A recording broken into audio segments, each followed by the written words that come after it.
ओम श्री गणेशाय नमः। वक्रतुंड महाकाय सूर्यकोटि समप्रभ निर्विघ्नं कुरु मे देव सर्व कार्येषु सर्वदा। दोस्तों, जब चंद्रमा की शीतल चांदनी में गणेश भक्ति की ज्योति जलती है तब आता है संकष्टी चतुर्थी व्रत, जो विघ्नहर्ता श्री गणेश जी को समर्पित होता है। श्रावण मास में आने वाली संकष्टी चतुर्थी का विशेष महत्व है, क्योंकि यह व्रत न केवल विघ्नों को हरता है, बल्कि यह व्रतकर्ता को धन, सुख, संतान और सिद्धि प्रदान करता है। इस दिन भक्तगण उपवास करते हैं, रात्रि में चंद्रमा को अर्घ्य अर्पित करते हैं और फिर श्री गणेश जी की व्रत कथा का श्रवण करते हैं। कहते हैं, जो श्रावण संकष्टी को व्रत पूर्वक कथा सुनता है वो अपने जीवन के सभी संकटों से मुक्त हो जाता है। चाहे ग्रह बाधा हो, संतान की चिंता हो या जीवन में कोई रुकावट, गणेश जी के इस व्रत से हर संकट का अंत हो जाता है। तो आइए आज गणेश जी की कृपा पाने हेतु इस संकष्टी व्रत का प्रारंभ करें और श्रावण मास के इस पुण्य चतुर्थी पर श्री गणेश व्रत कथा का श्रवण करें। तो प्रेम से बोलिए जय श्री गणेश। विघ्नहर्ता मंगल मूर्ति की जय हो। श्री गणेशाय नमः। ऋषिगण पूछते हैं कि हे स्कंद कुमार, दरिद्रता, शोक, कुष्ठ आदि से विकलांग, शत्रुओं से संतप्त, राज्य से निष्कासित राजा, सदैव दुखी रहने वाले, धनहीन, समस्त उपद्रव से पीड़ित, विद्याहीन, संतानहीन, घर से निष्कासित लोगों, रोगियों एवं अपने कल्याण की कामना करने वाले लोगों को क्या उपाय करना चाहिए जिससे उनका कल्याण हो और उनके उपरोक्त कष्टों का निवारण हो? यदि आप कोई उपाय जानते हो तो उसे अवश्य बतलाइए। स्वामी कार्तिकेय जी ने कहा कि हे ऋषियों, आपने जो प्रश्न किया है उसके निवारण के लिए मैं आप लोगों को एक सुविधायक व्रत बतलाता हूँ, उसे सुनिए।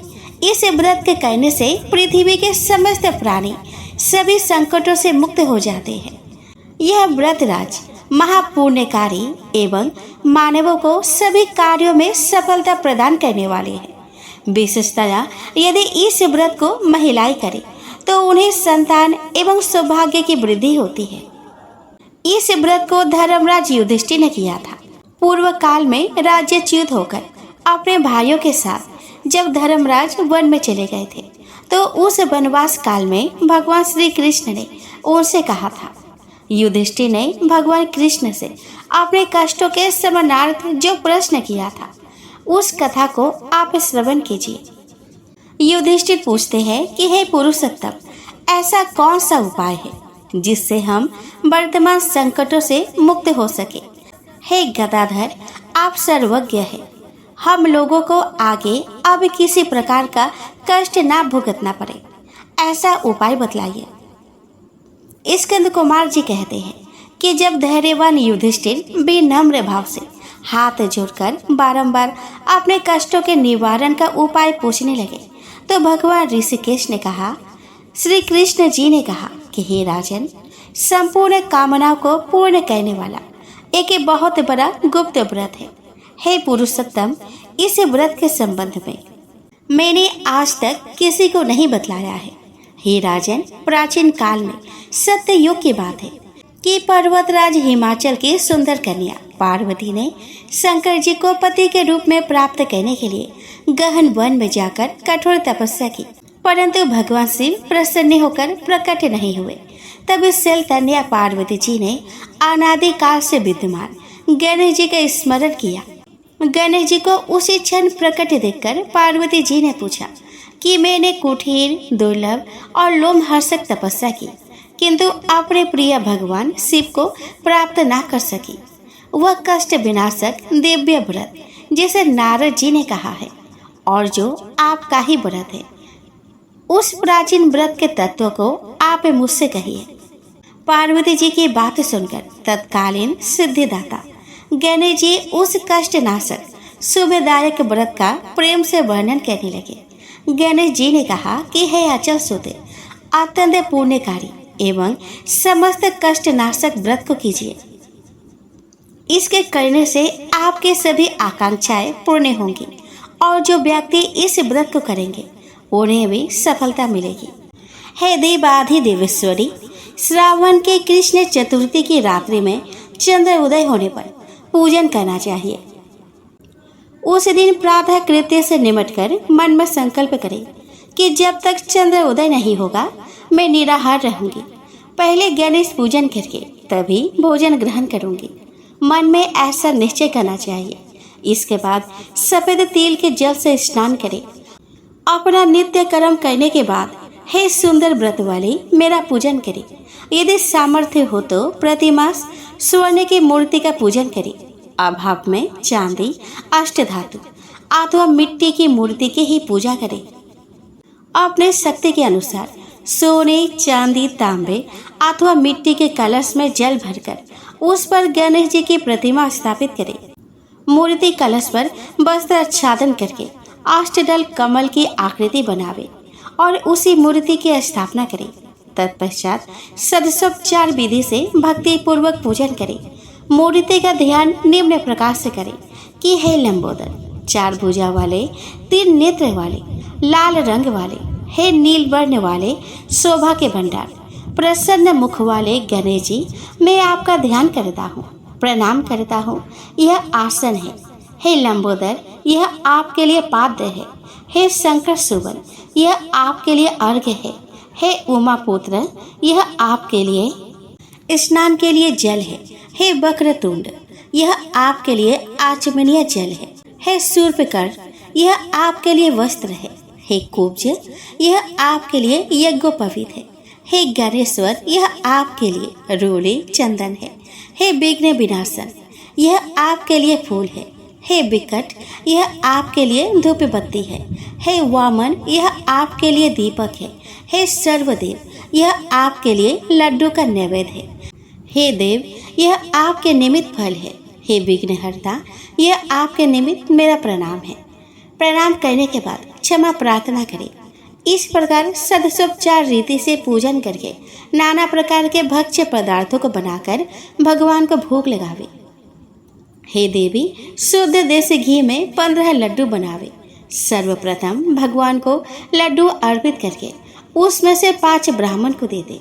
अपने सामर्थ्य के अनुसार दक्षिणा देकर चंद्रोदय होने पर भक्ति भाव से अर्घ्य देवे। तदंतर 5 लड्डू का स्वयं भोजन करें। फिर हे देवी, तुम सब तिथियों में सर्वोत्तम हो, गणेश जी की परम प्रियतमा हो। हे चतुर्थी, हमारे द्वारा प्रदत्त अर्घ्य को ग्रहण करें। तुम्हें प्रणाम है। निम्न प्रकार से चंद्रमा को अर्घ्य प्रदान करें। क्षीर सागर से उत्पन्न हे लक्ष्मी के भाई, हे निशाकर, रोहिणी सहित हे शशि, मेरे दिए हुए अर्घ्य को ग्रहण कीजिए। गणेश जी को इस प्रकार प्रणाम करें। हे लंबोदर, आप संपूर्ण इच्छाओं को पूर्ण करने वाले हैं, आपको प्रणाम है।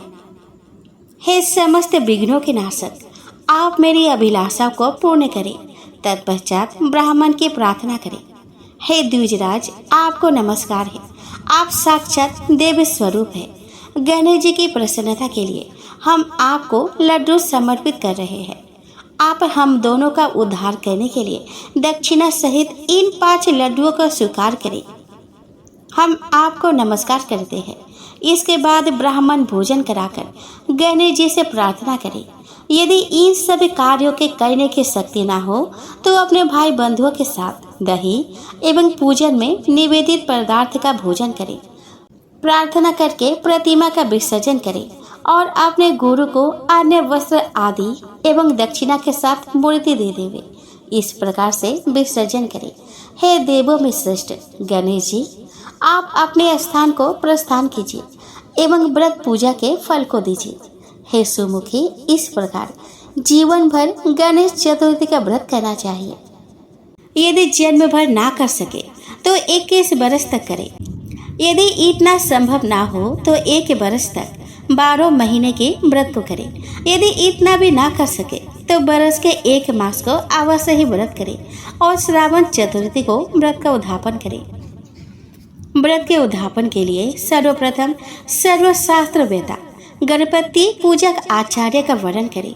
उनकी आज्ञा के अनुसार शास्त्रोक्त रीति से पूजन करें।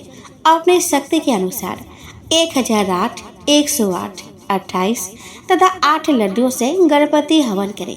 केले के खंभे एवं तोरण आदि से ऊंचा मंडप बनावे। नृत्य, गीत, वाद्य आदि से उत्सव करावे। भक्ति युक्त हो गुरु की पूजा करे। अपने शक्ति के अनुसार सपत्नीक आचार्य को सुवर्ण, गौ, वस्त्र, आभूषण, छत्र, जूता, कमंडलू, भूमि आदि दान करे। हे देवी, गणेश जी की प्रसन्नता के निमित्त आचार्य का पूजन करके उन्हें संतुष्ट करें। इस प्रकार व्रत करने से मैं प्रसन्न होता हूँ, इसमें तनिक भी संदेह नहीं है। जो लोग मेरी पूजा भक्ति भाव से करते हैं उनकी अभिलाषा मैं पूर्ण कर देता हूँ। श्री कृष्ण जी कहते हैं कि हे युधिष्ठिर, प्राचीन काल में स्वयं गणेश जी ने पार्वती जी से कहा था और पार्वती जी ने उसी भांति आराधना की थी जिससे उन्हें सफलता प्राप्त हुई। इसी व्रत के कहने से पतिव्रता पार्वती का विवाह शिव जी से हुआ, जिनके साथ आज तक पार्वती जी गणेश जी की कृपा से विहार किया करती है। अतः हे महाराज युधिष्ठिर, आप भी इस संकट नाशक व्रत को करिए। यह संकटा नाम की चतुर्थी बड़ी शुभकारी है। स्कंद कुमार जी कहते हैं कि श्री कृष्ण के मुख से इस प्रकार संकट नाशक चतुर्थी व्रत सुनकर हे महर्षि, पूर्व काल में राज्य प्राप्ति की कामना से युधिष्ठिर ने इस व्रत को किया था। इस व्रत के प्रभाव से उन्होंने संपूर्ण शत्रुओं का विनाश करके राज्य प्राप्त किया।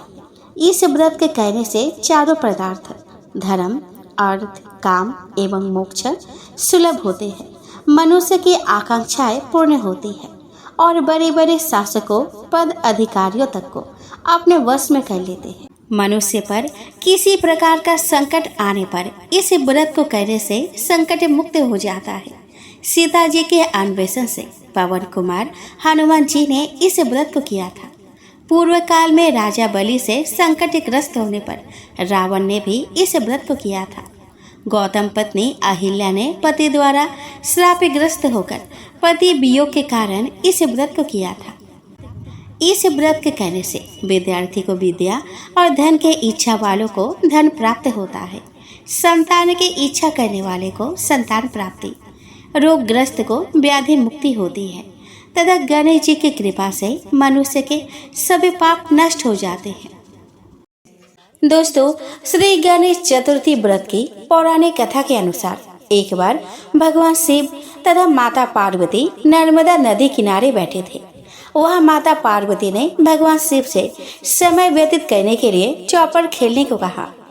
शिव चौपर खेलने के लिए तैयार हो गए, परंतु इस खेल में हार जीत का फैसला कौन करेगा, यह प्रश्न उनके समक्ष उठा। तो भगवान शिव ने कुछ तिनके एकत्रित कर उसका एक पुतला बनाकर उसकी प्राण प्रतिष्ठा कर दी और पुतले से कहा कि बेटा, हम चौपर खेलना चाहते हैं, परंतु हमारी हार जीत का फैसला करने वाला कोई नहीं है। इसीलिए तुम बताना कि हम दोनों में से कौन हारा और कौन जीता। उसके बाद भगवान शिव और माता पार्वती का चौपर खेल शुरू हो गया।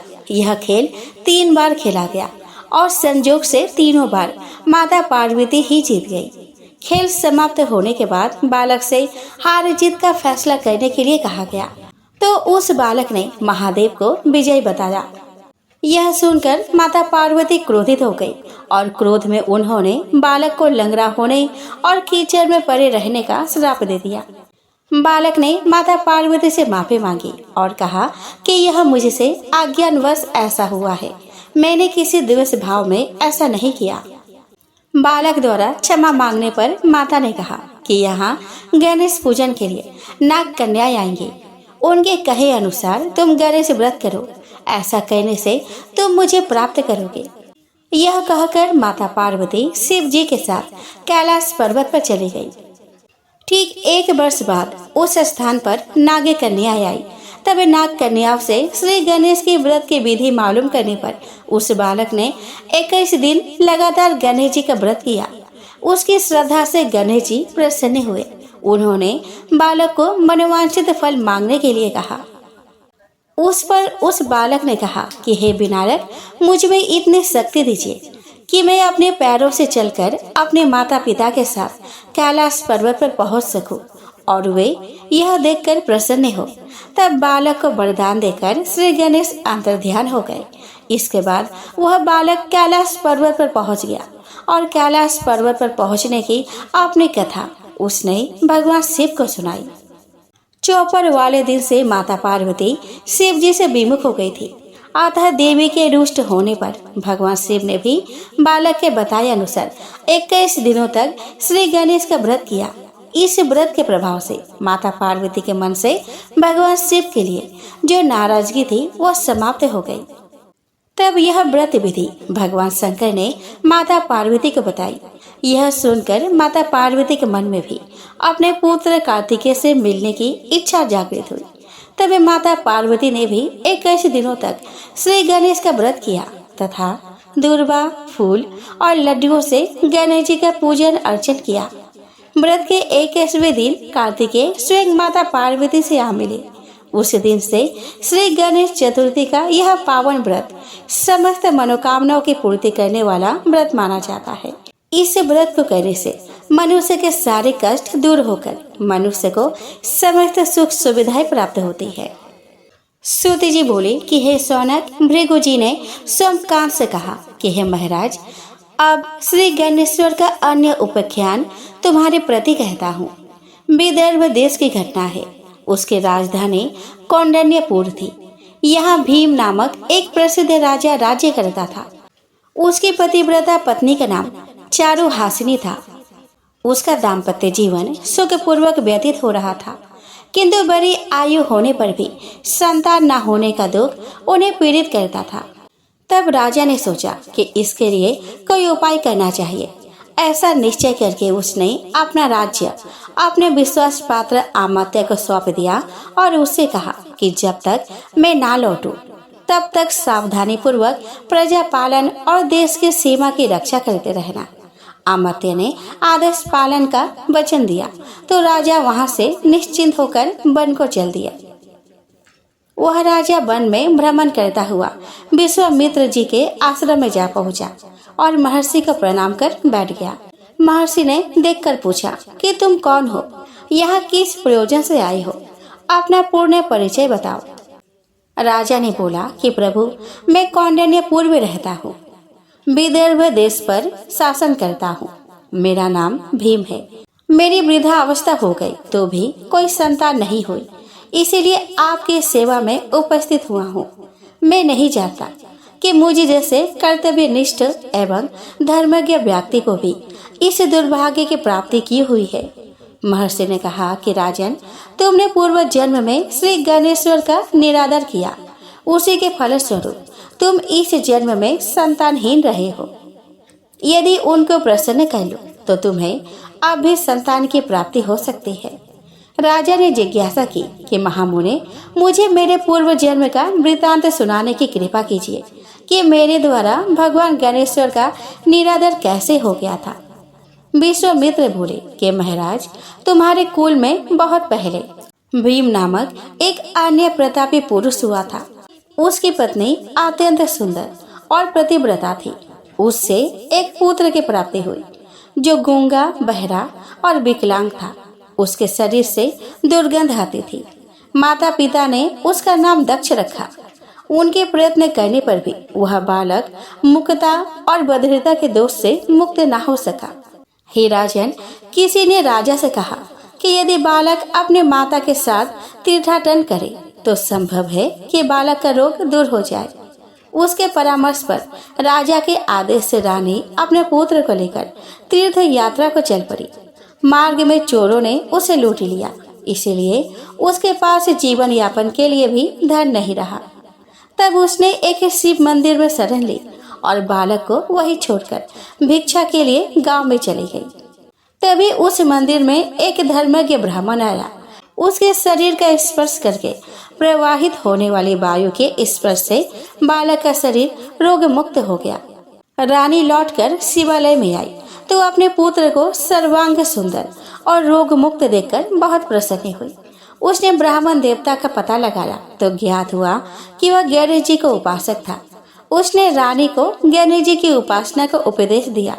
अब माता और पुत्र दोनों ने भगवान गणेश्वर की उपासना की, जिससे प्रसन्न होकर गणेश जी ने स्वप्न में कहा कि तुम मेरे परम भक्त महर्षि मुदगल के पास जाओ, उनसे तुम्हें समस्त अभिष्टों की प्राप्ति हो सकती है। महर्षि भृगु जी ने कहा कि हे सोमकांत, विश्वामित्र जी ने भीम को आगे का वृत्तांत सुनाते हुए कहा कि वे दोनों मुदगल आश्रम के खोज में बहुत समय तक अरण्य में भटकते रहे। तब एक दिन बड़ी कठिनाई से उन्हें वह आश्रम मिला। वहां आकर उन्होंने अपना सभी वृत्तांत सुनाया तो महर्षि ने श्री ज्ञानेश्वर के एकाक्षरी मंत्र गंग के अनुष्ठान का उपदेश दिया। राजा भीम ने जिज्ञासा की कि महामुने, आपके मुख से यह चरित्र सुनकर मुझे आश्चर्य हो रहा है। एक ब्राह्मण के शरीर के स्पर्श से बहने वाली वायु के स्पर्श मात्र से वह बालक रोग रहित और सुंदर कैसे हो गया? इसका समाधान करने की कृपा कीजिए। विश्वामित्र बोले कि राजन, प्रभु की इच्छा से जो कुछ भी हो जाए वही संभव है, उसमें आश्चर्य ही कैसा। भगवान गजानन चाहे तो किसी भी निमित्त से अभिष्ट प्रदान कर सकते हैं। देखो, एक समय की बात है, सिंधु देश के पल्ली नामक ग्राम में एक धनिक वैश्य रहता था। उसका नाम कल्याण था। एक दिन वह बनिक पुत्र अपने मित्रों के साथ वन में गया। वहाँ एक ऐसी शिला देखी जिस पर कोई मूर्ति सी अंकित थी।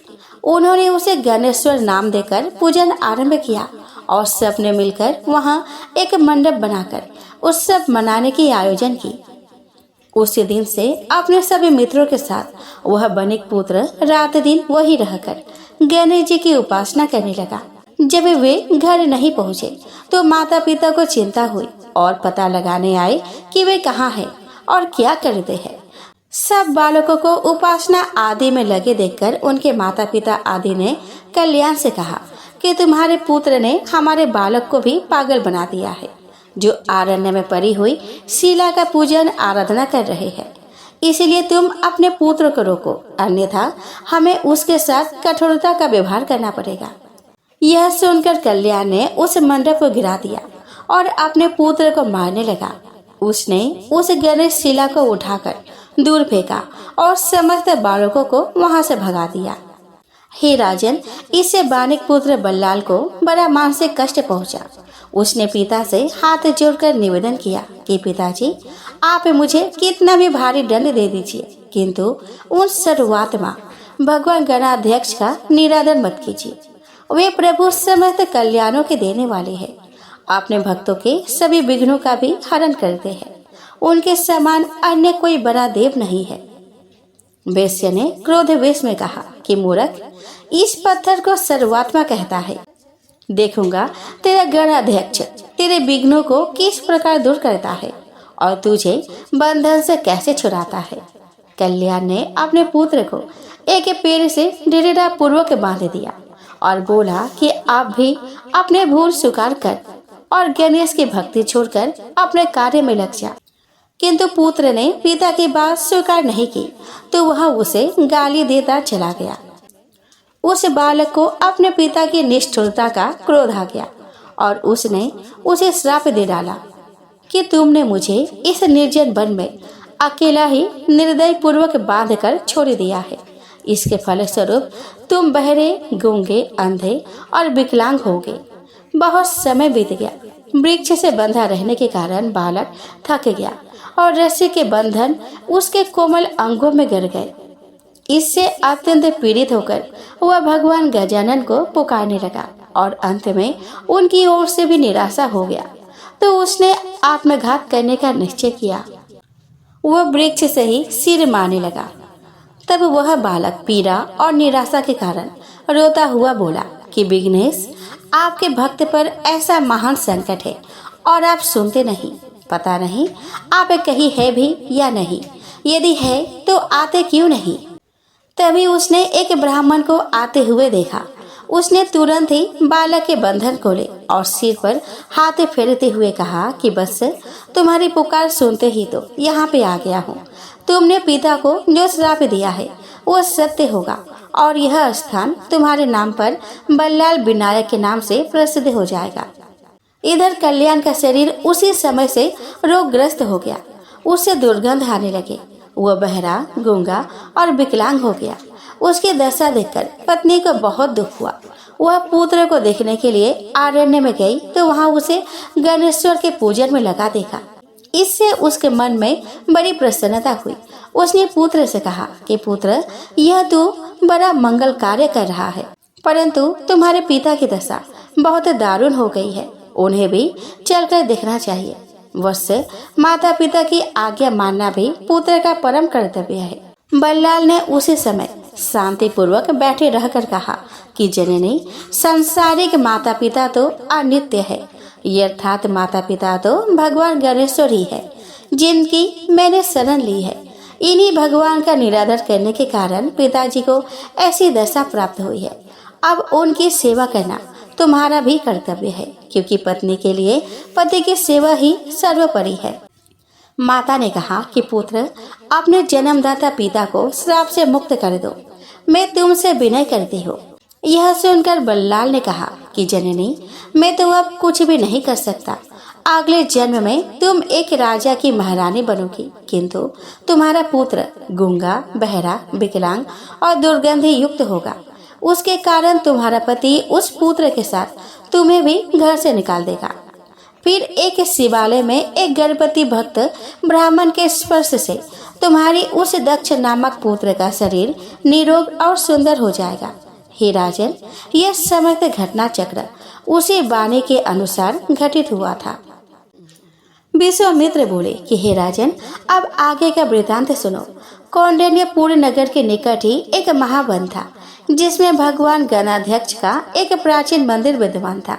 दक्ष ने उस मंदिर में जाकर गणेश्वर की एकाक्षरी मंत्र का जप आरंभ किया। इसी मध्य उसने अपने को हाथी पर सवार देखा। वह स्वप्न उसने माता को सुनाया तो वह बोली कि पुत्र, स्वप्न तो बहुत ही सुंदर है। हाथी के दर्शन का अर्थ होता है भगवान गजानन का दर्शन, और हाथी की सवारी का अर्थ हुआ राज्य पद की प्राप्ति। तो दोस्तों, यह थी विनायक चतुर्थी व्रत की पावन व्रत कथा। यदि आपने इस वीडियो को श्रद्धा से सुना है तो निश्चित ही भगवान गणेश की कृपा आप पर बनी रहेगी। दोस्तों, अगर आपको यह वीडियो पसंद आया हो तो कृपया इसे लाइक करें, चैनल को सब्सक्राइब करें और इस कथा को अपने परिवार व दोस्तों के साथ जरूर साझा करें। आपका एक शेयर किसी और के जीवन की बाधाएं दूर कर सकती है। तो जय श्री गणेश।